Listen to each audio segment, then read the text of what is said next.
Hello, Namaste, Adab, Sat Sri Akal, and very good evening to all. This is Pradeep Gupta. Welcome to Target Technical Classes. Today I will discussing about introduction of IT system. This is very important and interesting subject. So I will discuss today about its syllabus.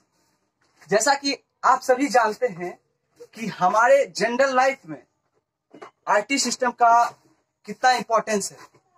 IT system पहले तो जानना चाहेंगे कि IT का full form क्या होता है। IT का मतलब होता है इंफॉर्मेशन टेक्नोलॉजी।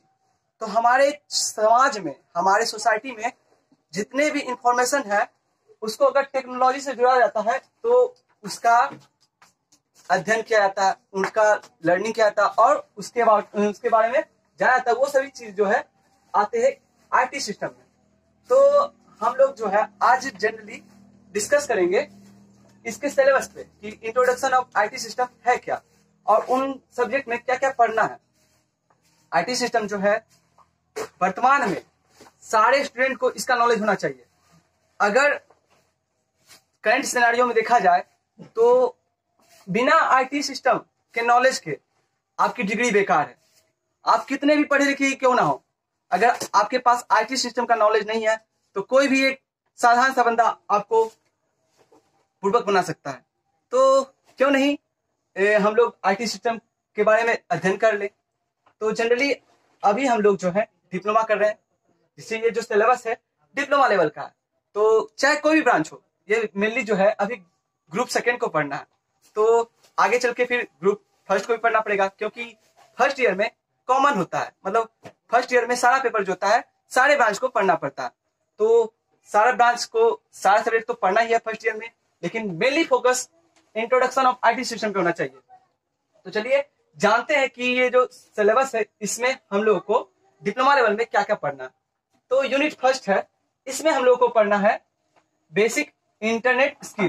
पहले तो दोस्तों मैं आपको बता दूं, ये जो सब्जेक्ट है इसका टोटल जो एक्सटर्नल एग्जाम होता है आपके एसबीटी में वो 70 मार्क्स का होता है ना। इसके पहले जो प्रीवियस सिलेबस था उसमें कंप्यूटर फंडामेंटल नाम करके एक सब्जेक्ट होता था जिसका एग्जाम 50 मार्क्स का होता था। लेकिन इस बार जो है न्यू सिलेबस में इसे ज्यादा इंपॉर्टेंस दिया गया। ये जो है 70 मार्क्स का एक्सटर्नल एग्जाम इसका होगा और 30 मार्क्स आपका जो होगा इंटरनल होगा। तो ये जो सिलेबस है 70 मार्क्स पे बेस्ड है। तो यूनिट फर्स्ट में आप लोग को पढ़ना है बेसिक इंटरनेट स्किल, मतलब इंटरनेट क्या होता है, इंटरनेट से जुड़ी तमाम जानकारियां। अभी तो जनरली आप लोग इंटरनेट यूज करते हैं, लेकिन इंटरनेट जब आप यूज करते हैं तो बहुत सारे चीज ऐसे चीज है जिसके बारे में आप जानते तो हैं लेकिन टेक्निकल नॉलेज आपके पास नहीं है। मतलब वो चीज आप प्रैक्टिकली लाइफ में यूज करते हैं लेकिन उसकी जानकारी आपको नहीं है। तो वही सभी जानकारी जो है इस यूनिट में जानने को मिलेगी। जैसे कि वेबसाइट, आप लोग वेबसाइट का यूज करते हैं, वेबसाइट सर्च करते हैं, वेब पेज का यूज करते हैं, पोर्टल का यूज करते हैं, उन सभी चीजों के बारे में आपको जानने को मिलेगा। इसी में ही पढ़ना है general understanding of various computer hardware components. जैसा कि कंप्यूटर है ना, पहले इंटरनेट से पहले जो है इस यूनिट में इंटरनेट से पहले मैं आपको बताऊंगा कंप्यूटर के बारे में, मतलब बेसिक कंप्यूटर क्या होता है, कंप्यूटर से रिलेटेड जितने भी हार्डवेयर आपके डिवाइसेस हैं उनके बारे में बताऊंगा। जैसे कि इसी में आपको आप लोग डेली लाइफ में देखते होंगे प्रिंटर। तो मैं प्रिंटर तो आप लोग सभी जानते हैं, लेकिन प्रिंटर कितने टाइप का होता है, प्रिंटर कैसा होता है, मतलब हम लोग को कैसा प्रिंटर खरीदना चाहिए, उन सभी चीज की जानकारी आपको इस यूनिट में जानने को मिलेगी। आप तमाम हार्डवेयर के बारे में जानते हैं, लेकिन अगर आपसे कोई बोल दे कि अभी आपसे कोई पूछ ले कि भाई मुझे किस तरह का प्रिंटर खरीदना है, किस तरह का माउस खरीदना है, किस तरह का कीबोर्ड खरीदना है, किस तरह का स्पीकर खरीदना है, तो उन सभी चीजों के बारे में आपको जानने को मिलेगा। मतलब इसका स्पेसिफिकेशन जानने को मिलेगा, ये कैसे वर्क करता है, जनरली ये होता क्या है और इनको वर्ल्ड में लाया किसने, इन सभी चीज के बारे में जानने को मिलेगा आपको यूनिट फर्स्ट में कंप्यूटर हार्डवेयर के बारे में। और उसके बाद जब हम कंप्यूटर हार्डवेयर के बारे में जान लेंगे तो आगे हम पढ़ेंगे बेसिक इंटरनेट स्किल। मतलब अब कंप्यूटर तो आ गया, अब कंप्यूटर आने के बाद जो उस इंटरनेट का यूज जो करते हैं, इंटरनेट मीन्स क्या, जो डाटा यूज करते हैं वो नहीं, इंटरनेट से जुड़ी जो सारी नेटवर्किंग जो है उसकी जानकारियां हम लोग लेंगे। इंटरनेट एक अपने आप में एक समुद्र है ना, तो उसके बारे में जानेंगे। बहुत तमाम जानकारियां जानने को मिलेगी इंटरनेट के बारे में जो कि सारी इंटरेस्टिंग है। फिर हम यूनिट सेकेंड में आएंगे, यहाँ पे हम लोग को पढ़ना है ऑपरेटिंग सिस्टम ओएस, जिसको शॉर्ट में बोलते हैं ओएक्स।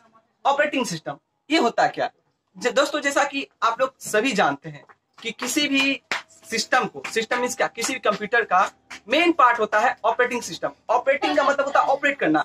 किसी भी कंप्यूटर को ऑपरेट करने के लिए एक सॉफ्टवेयर की आवश्यकता होती है, वही होती है ऑपरेटिंग सिस्टम। जैसे आपका एक मोबाइल एक कंप्यूटर है, लेकिन अगर आपके मोबाइल में ऑपरेटिंग सिस्टम ना हो तो वो एक डब्बा है। जैसे आप लोग का मोबाइल है, जनरली सभी यूज करते हैं, तो उसमें ऑपरेटिंग सिस्टम जो है वो एंड्रॉइड होता है। तो एंड्रॉइड वर्जन का अभी हम लोग बहुत अच्छे से यूज करते हैं, वो क्या ऑपरेटिंग सिस्टम है। तो जनरली हम लोग को जानेंगे कंप्यूटर मतलब आप लोग के लैपटॉप, पीसी ये जो होते हैं उसमें कौन सा ऑपरेटिंग सिस्टम होता है उसके बारे में। जैसे कि विंडो जो है बहुत ही पॉपुलर और फर्स्ट ऑपरेटिंग सिस्टम है जिसको लाया था बिल गेट्स ने, जो माइक्रो प्रोसेसर की माइक्रोसॉफ्ट कंपनी ने इसको लाया था, विंडोज सॉफ्टवेयर को। तो इसके बारे में जानेंगे। और लिनक्स सॉफ्टवेयर जो कि ओपन सॉफ्टवेयर है, ओपन सोर्स, मतलब इसका चार्ज नहीं जुटता है।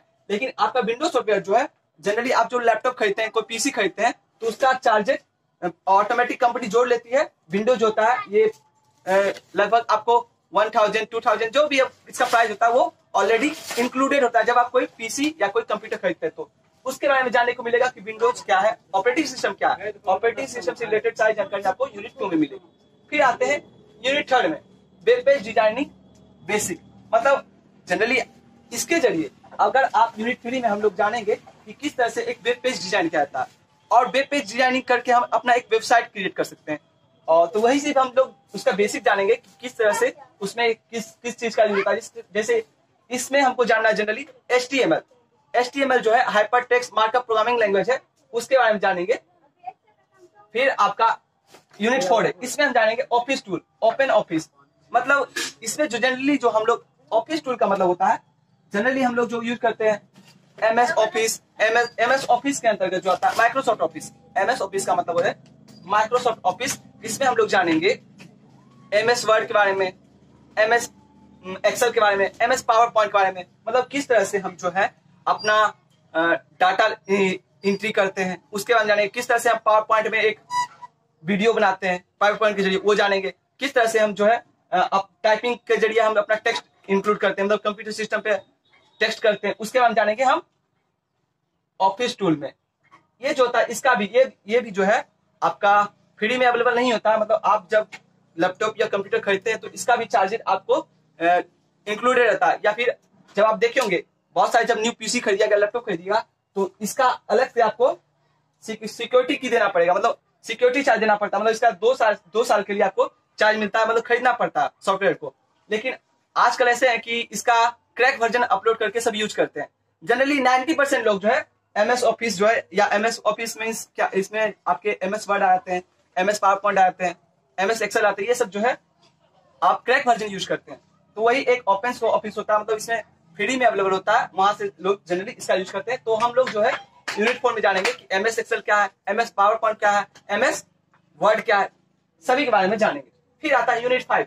यूनिट 5 में आपको जानना है इंफॉर्मेशन सिक्योरिटी बेस्ड प्रैक्टिस। मतलब जनरली जो अभी आप लोग जान रहे हैं, आप लोग को सिक्योरिटी, मतलब जनरली हम लोग जो जितना भी टेक्निकल सोर्स यूज कर, पेमेंट के लिए यूज कर रहे हैं, या फिर हम लोग अपना डाटा, पर्सनल डाटा जो है ऑनलाइन माध्यम से यूज कर रहे हैं, उसकी सिक्योरिटी बहुत ही जरूरी है।